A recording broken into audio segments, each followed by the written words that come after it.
Startup आहे रिचरखा. त्यामध्ये अमिता देशपांडेशी मी बोललोय आणि बेसिकली आपण तिला मदत कशी करू शकतो, आपण तिच्या उपक्रमामध्ये जॉईन कसं होऊ शकतो याबद्दल हा पहिला पार्ट आहे. जसं मी सुरुवातीला म्हणाले, हँडीक्राफ्ट ही सेकंड लार्जेस्ट इंडस्ट्री होती, एम्प्लॉयर होतं इंडियामधलं. तेच आपण परत करायचा प्रयत्न करतो. म्हणून जिथे पॉसिबल आहे सगळीकडे मॅन्युअल लेबरच वापरतो आणि मशीन्स खूप कमी, म्हणजे ओन्ली स्टिचिंगसाठी जे मशीन्स लागतात तेच, आणि बाकी तर चरखा, हँडलूम आणि सिझर्स, एवढ्या 3च मशीन्स आहेत. नाईस. आता आपल्याकडे एक 40+ लोक आर्टिसन्स आहेत वाव. जे काम करतात विथ इन द विलेज, दोन्ही गावांमध्ये आणि पुण्यातल्या ऑफिसमध्ये काही जे स्टिचिंग आणि हेल्पिंगचं काम होतं त्याच्यामध्ये. असे 40च्या वरती लोक आता आपल्याकडे फुल टाइम रोजगार त्यांना मिळतो. नाईस. आणि आता इथे जे ऐकतायत त्यांना समजा इंटरेस्ट असेल to help you out in something some way, तर काय करता येईल? म्हणजे मला तर असं बॅग बनवायची खूप इच्छा आहे असं जर लोकांना वाटत असेल तर त्यांनी कुठे माहिती घ्यावी किंवा काही पेजेस आहेत का की जे त्यांनी फॉलो करावेत? मी म्हणेन की तुम्ही वेगळ्या वेगळ्या तऱ्हेने आम्हाला मदत करू शकता. म्हणजे सगळ्यात पहिल्यांदा तर स्वतःचं बिहेवियर चेंज करावं आणि प्लास्टिक फ्री लाईफस्टाईल जगावी. So that is the first help you can do to रिचरखा and to the planet. Secondly, तुमचे जर रॅपर्स वगैरे काही वेस्ट जनरेट होतच असेल ते आम्हाला पाठवू शकता तुम्ही. तिसरं, तुम्ही आम्हाला जॉईन होऊ शकता. We need volunteers all the time. आम्हाला इंटर्न्स, व्हॉलंटियर्स आणि फुल टाईम एम्प्लॉईजची कायम गरज असते. कारण की आमच्या NGOच्या थ्रू सुद्धा खूप वेस्ट मॅनेजमेंटचं काम सुरू आहे. काही नॅशनल पार्क्समध्ये काम करतोय, ताडोबामध्ये आत्ता काम करतोय आम्ही. तिथे एम्प्लॉयमेंटची गरज आहे, फुल टाईम एका एम्प्लॉईची गरज आहे ॲक्च्युली. आणि खूप असं सगळं चालू आहे. So you can join us in that way. आणि अदर वे तुम्ही करू शकता इज आम्हाला विकण्यासाठी हेल्प करू शकता जगभर. जशी एक आमची आता ती एम्प्लॉईज झाली, पण जेव्हा ती सुरुवातीला जॉईन झाली होती आम्हाला, she wanted to sell our products in Netherlands, कारण की ती नेदरलँड्सला तिच्या पर्सनल रिझनमुळे मूव्ह होणार होती. पण मग तिला आपलं काम इतकं आवडलं की शी जॉईन फुल टाईम विथ रिचरखा आणि आता ती नेदरलँड्सचा आपली ब्रांच ती सांभाळते. सो मी म्हणेन की स्वतः सुरू करणं हा एक ऑब्व्हियसली ऑप्शन असतो, पण एक एक्झिस्टिंग ऑर्गनायझेशनमध्ये तुम्ही जर जॉईन झालात आणि ग्रोथमध्ये मदत केली बरोबर, तर it will be a much better option, much better way to help us. Right. सुरुवातीला जो आम्हाला प्रॉब्लेम फेस झाला की कचरा मिक्स्डच येतो, आणि हे जरी पुण्यामध्ये बऱ्यापैकी सेग्रिगेशन होतं, बाकी कुठेही सेग्रिगेशन नीट केलं जात नाही. खेडेगावांमध्ये तर अजिबातच सेग्रिगेशन केलं जात नाही आणि तिथे मॅनेजमेंटचा काही स्कोपच नसतो. तर आता आम्ही काही ह्या मागच्याच काही महिन्यांपासून नॅशनल पार्क्स महाराष्ट्राचे फॉरेस्ट डिपार्टमेंट बरोबर काम करून ताडोबा नॅशनल पार्कमध्ये एक प्रोजेक्ट सुरू झालाय आणि तिथे ओव्हरऑल वेस्ट मॅनेजमेंटचं काम करते आणि मी त्याच्यात स्वतः खूप लक्ष घालते की ते एक मॉडेल तयार करून तशी अजून कामं करायची आहेत. त्याच्यासाठी अजून लोक पाहिजे आहेत, त्यामुळे ऐकणाऱ्यांनी जॉईन व्हायला काहीच हरकत नाही. आणि काही CSRचे प्रोजेक्ट्स घेऊन village level waste management, livelihood generation ह्याच्यामध्ये पण काम सुरू करत आहोत आम्ही आता. राईट. सो ओव्हरऑल बरंच काय काय काय काय 5 वर्षांसाठी. आणि ऑफकोर्स मार्केट डेव्हलपमेंटमध्ये तर खूप काम करणं अजून गरज आहेच आहे. किती म्हणलं तरी सोशल मीडिया आता ऑलमोस्ट 100,000 फॉलोअर्स होत आहेत. अमेझिंग. इंस्टाग्रामवर पण अजून होऊ शकतात. ग्लोबल मार्केट टॅप करायचं आहे. आता फक्त अश्विनी आहे, ती सुद्धा फक्त नेदरलँड्समध्ये आहे. अशी अजून आपल्याला खूप लोक तयार करायची आहेत जगभर.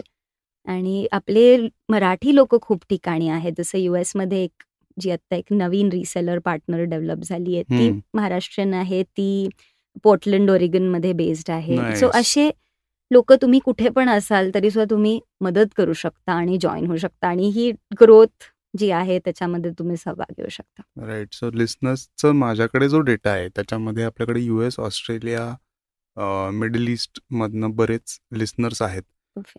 So I will request the listeners की त्यांनी I think they can get in touch with you. खूप अमेझिंग प्रोडक्ट्स आहेत आणि to help for this cause खूपच मजा पण येईल. आणि आय डोंट थिंक की operation wise it is difficult आत्ता की कुठे सेटअप काही करायचं आहे, काही माल पाठवायचा असेल तर it is easy. It is easy, it is well set up now. त्यामुळे आता आम्ही त्या फेजमध्ये आहोत जिथे डेव्हलपमेंट होईल, ग्लोबल डेव्हलपमेंट करायची आहे. कारण की हा प्रॉब्लेम फक्त भारतासाठी सीमित नाही आहे. हा प्रॉब्लेम जो वेस्ट मॅनेजमेंट प्लास्टिकचा आहे तो जगभर आहे. त्यामुळे हा सगळीकडे सॉल्व्ह करायची गरज आहे. दुसऱ्या या सेगमेंटमध्ये तुम्हाला ऐकायला मिळेल अनिरुद्ध याची स्टार्टअप जी आहे ती आहे मावळा, द मावळा.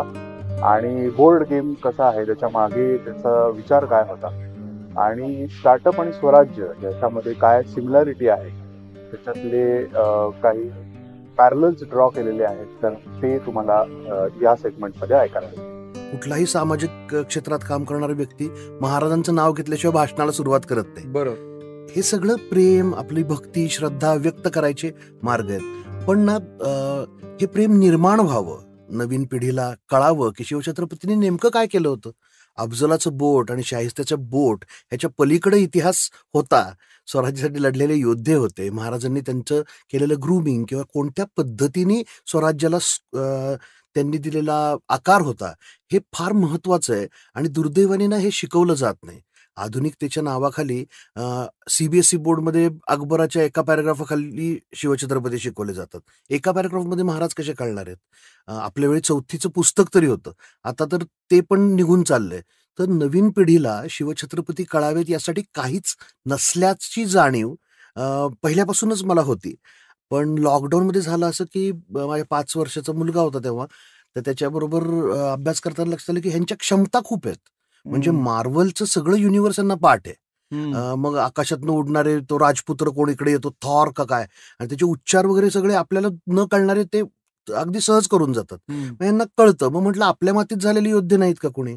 फक्त सगळ्या मोठ्यांना माहिती असतात तसे बाजीप्रभू, तानाजी हे आपले 4-5 जण आपल्या हातावर तेवढे माहिती होते. मग थोडा अभ्यास केला. मग म्हटलं की ह्याच्यावरती अनायासे वेळ आहे भरपूर, तर ह्याच्यावरती काम करायला हवं. मग टाइम बेस्ड एक बोर्ड गेम असा डोक्यात आला विचार. आणि मग शिवछत्रपतींचा मावळा बनवून शिवजन्मापासून राज्याभिषेकापर्यंतचा प्रवास तुम्ही करता. ह्यात 101 घरं आहेत. प्रत्येक घर महाराजांच्या आयुष्यात घडलेली घटना आहे. ती त्या क्रमाने दिली ज्या क्रमाने घडली आहे. मग तिथं महाराज सगळ्या घटनांमध्ये होते, तिथं त्यांच्यावर कायम त्यांचे मावळे असतात. तर मग तुम्ही मावळे बनवून हा प्रवास करता. तुम्हाला स्वराज्य योद्धे, खरेखुरे योद्धे साथ देतात. तुम्ही दुर्गांचे रखवालदार बनता. राज्याभिषेकाला पोहोचून कमवलेलं सगळं महाराजांच्या चरणी अर्पण करायचं, स्वराज्याला देऊन टाकायचं. जो जास्त देतो तो जिंकतो. अशा संकल्पनेवरती मावळा हा बोर्ड गेम बनून तयार झाला. स्वराज्य आणि स्टार्टअप हे जे दोन ज्या बिल्डिंगच्या गोष्टी आहेत त्याच्यात खूप साधर्म्य जाणवतं. तर त्या दृष्टीने तू कसं सांगशील की तुला काय काय चॅलेंजेस आली, त्याला अडचण नाही म्हणणार आपण, पण स्टार्टअप मध्ये हे खूप असतं की आपल्याला रोजच्या रोज काहीतरी एक नवीन आव्हान असतं आणि त्याच्यातनं मार्ग निघतो, काहीतरी कोणीतरी मदतीला येतं. आणि हे आपल्याला इतिहासातनं सुद्धा माहिती झालेलं आहे की जेव्हा जेव्हा संकट आलंय महाराजांवरती त्यावेळेस काही ना काहीतरी शक्कल लढवली गेली, ती झाली तयार आणि मोहीम फत्ते झाली. तर तुझ्या ह्याच्यातले असे कुठले सांगू शकशील तू चॅलेंजेस? सगळ्यात मोठं साम्य, चॅलेंजेसवर आपण जाऊत, पण सगळ्यात मोठं साम्य जे दिसलं ना ते म्हणजे शिवछत्रपतींनी ज्याप्रमाणे सुरुवात करताना, तर रायरेश्वराला 16-17 वर्षाचे असताना मुलांना एकत्र घेऊन चला आपण स्वराज्य प्रस्थापित करू असं म्हणणं, आणि हे तर राज्य व्हावं हे श्रींची इच्छा, आणि मग कुठून कुठपर्यंत असावं इथपर्यंत त्यांचं जे विजन होतं. अभ्यास केल्यानंतर लक्षात येतं हाऊ इम्प्रॅक्टिकल इट वॉज. म्हणजे असा विचार करणं सुद्धा किती धैर्याचे विचार, मोठ्याने बोलून दाखवणे इज ऑल्सो मोठी गोष्ट आहे. स्टार्टअपच्या बाबतीत आम्हाला स्वतःला असंच वाटतं की विचार करताना थांबू नका. गोल असा असायला हवा की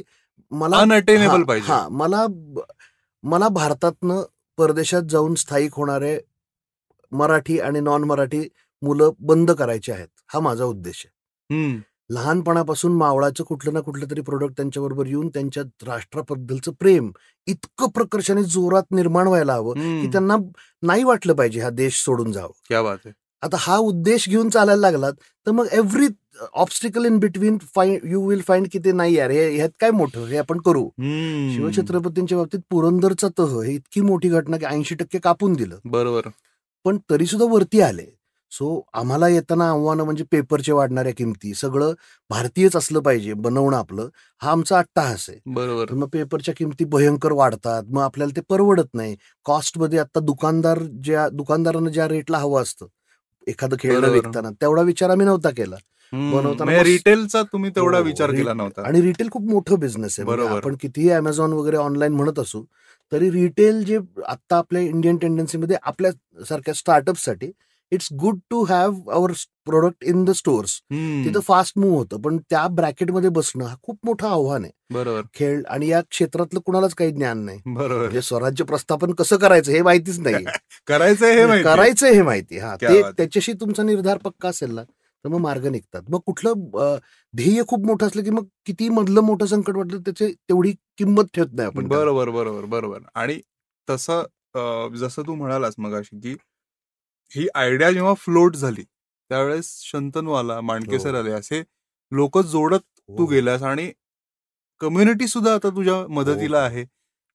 जिथे जिथे ऑपॉर्च्युनिटी दिसते, म्हणजे जिथे असं वाटतं की अरे मुलांना काहीतरी गिफ्ट द्यायचंय, तिथे हो. पटकन मावळाचं नाव हल्ली येतंय समोर. Yes, yes. आणि ते माझ्या मते एक खूप मोठं पाऊल आहे जे तुला विजन आहे. आणि मला आत्ताच्या फ्लो मध्ये काय जाणवलं की आपण तुझं विजन काय इथनं सुरुवात न करता आपोआप हे विजन आलं की हो. मला नेमकं काय करायचंय. करायचं. आणि हो, हो.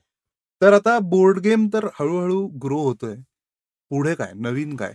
हो, तर ते पण म्हणजे आता मोठ्याने व्यक्त होताना आम्ही चार चौघात होत नाही, पण आता तूच आहेस आणि आपले सगळे ऐकणारे पण आपलेच आहेत. येस.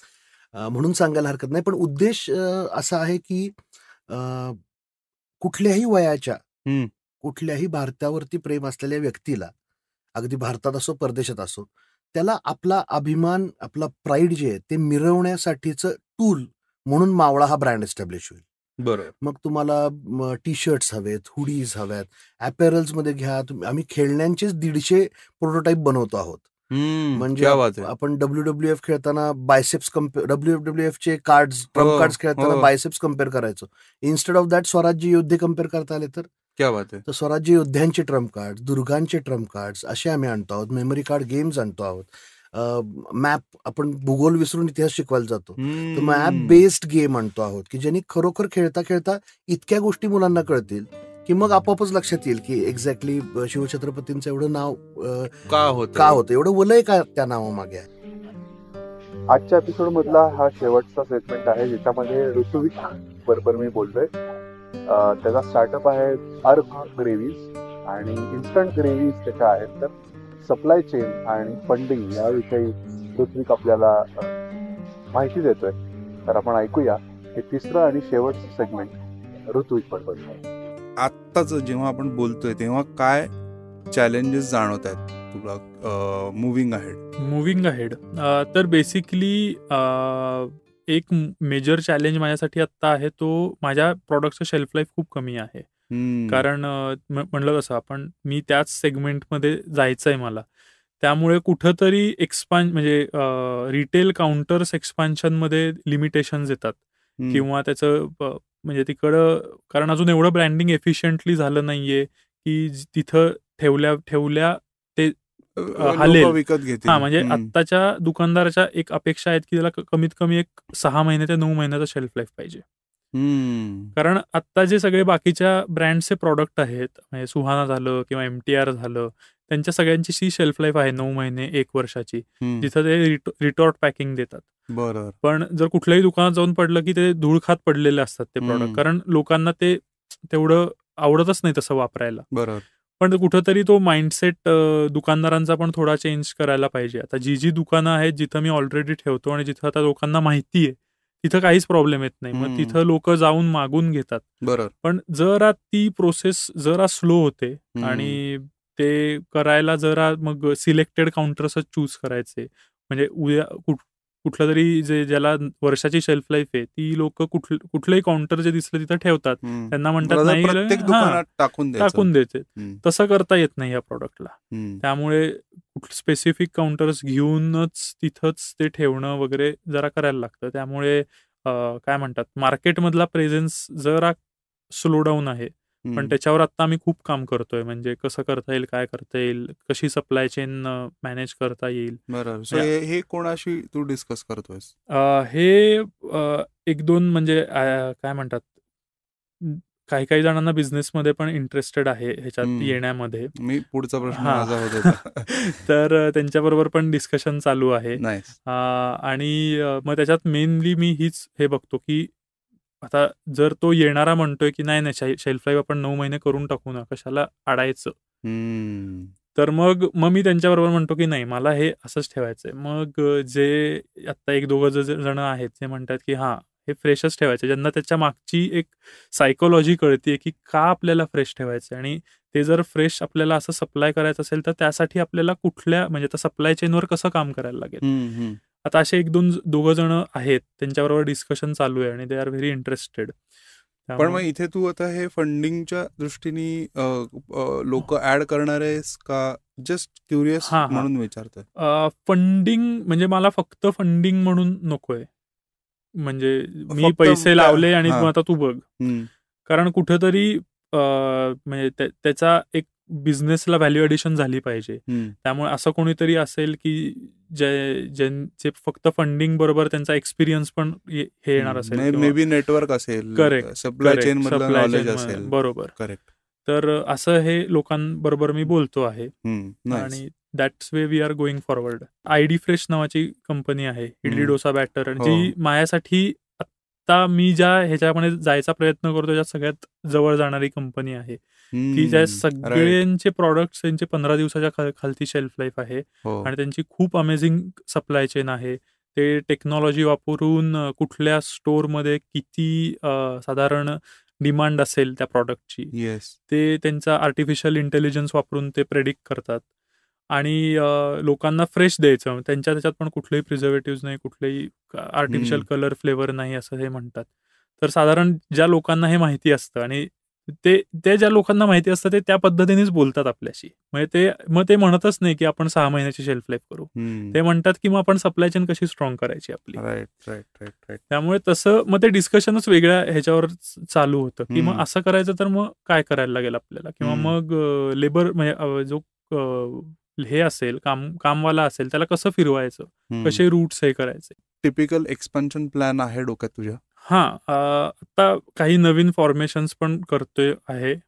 जास्त आता जेवढं रिटेलकडे फोकस करतो तेवढं B2B कडे पण फोकस करतो आहे.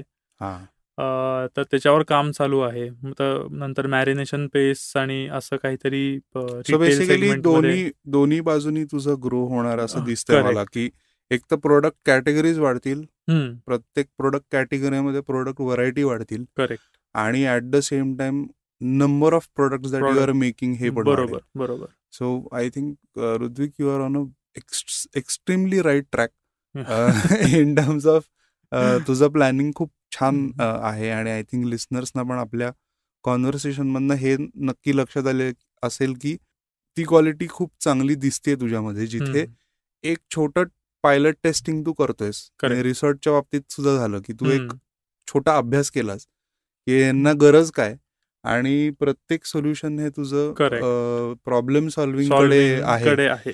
आणि तिथनं आय थिंक जेव्हा हा बेस असतो त्यावेळेस चुकायची काही हे नसते. म्हणजे जशी ग्रेव्ही तुझी बेसला आहे त्यामुळे भाजी चुकणार नाही. तर आय थिंक तुझा स्टार्टअप सुद्धा इट विल फ्लरिश. आणि आमच्याकडनं म्हणजे ऑडियन्स अधिक माझ्याकडनं जी काही मदत लागेल बिंदास माग. मे बी नेक्स्ट इयर परत जेव्हा मोठं झालं असेल, ह्याच्याही पेक्षा मोठं, तेव्हा आपण परत भेटू. तेव्हा काही चॅलेंजेस असतील तर आपण शोधू. आणि नक्की 100%. So all the best. अरे थँक्यू सो मच मला बोलवल्याबद्दल, आणि खूप मजा आली गप्पा मारायला. Yes, absolutely. तर मंडळी, तुम्हाला हा आजचा एपिसोड कसा वाटला आणि असे सेगमेंटवाले एपिसोड तुम्हाला आवडत आहेत का हे मला नक्की कळवा. आणि आपण भेटूया पुढच्या मंगळवारी एखाद्या गेस्ट सोबत किंवा एखाद्या कॉन्सेप्टवरती चर्चा करण्यासाठी. तोपर्यंत ऐकत राहा मंगळवार मार्केटिंग. राम राम.